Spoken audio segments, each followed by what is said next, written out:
So some of our initial steps were to build capacity, like Sherry said, in developing and administering the Level B assessments.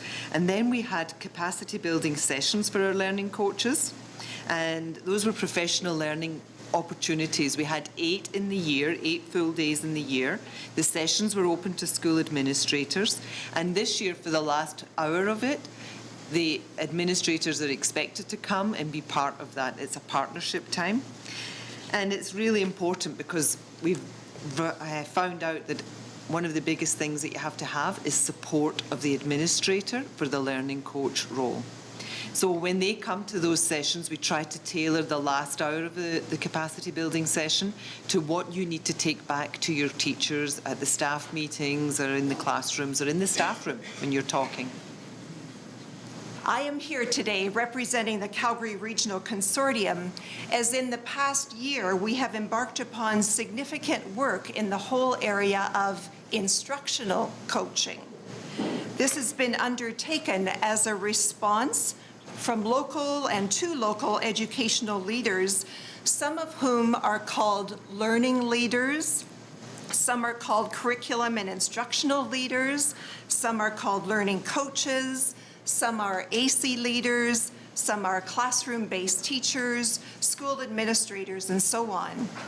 It was through the Calgary ATA PD committee that the CRC was originally approached with a request for some series-based work to be commissioned with Calgary area teachers.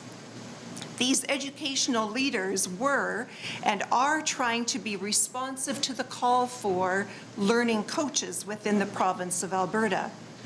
Upon considerable dialogue, we learned that while school jurisdictions are identifying and calling upon many educators to be coaches, and while these same people may already possess in-depth knowledge and skills in areas such as differentiated instruction, literacy strategies, best professional practices, inclusive education, etc., it did not and it does not necessarily follow that they are skilled in the fine art and science of coaching. We came to a decision ultimately through professional discussion together to focus upon the coaching component of this work, believing that, as with good teaching practices being applicable across all curricula, also it stands that with good coaching skills are also transferable throughout the many complexities and areas of uniqueness of inclusive education, literacy development, ESL, ELL proficiencies, and so forth. This, it seems to me, is an integral piece of currently focusing upon learning coaches in the province.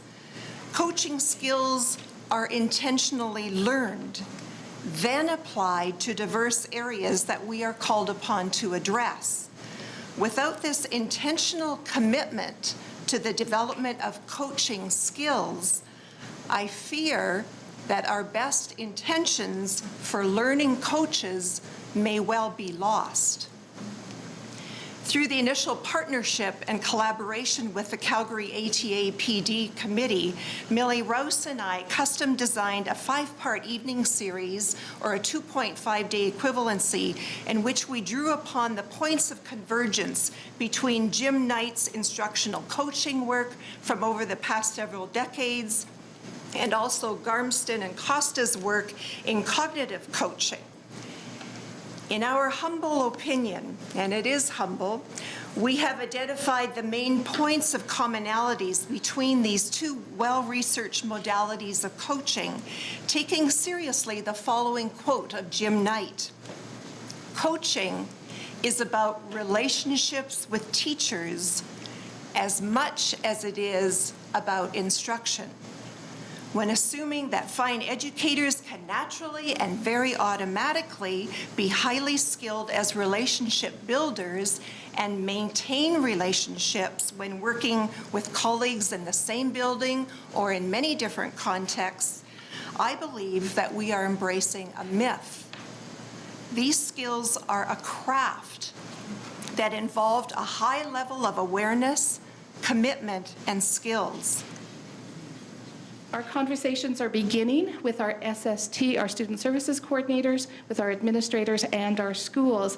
We also want to do a lot of work with building the facilitation skills for the coaching component so that we are providing the training and the networking possible. Some of the things we're looking at are fierce conversations training, some of the cognitive coaching, exploring other coaching models as well, really looking at facilitation skills and understanding adult learners, and really understanding the change process as well.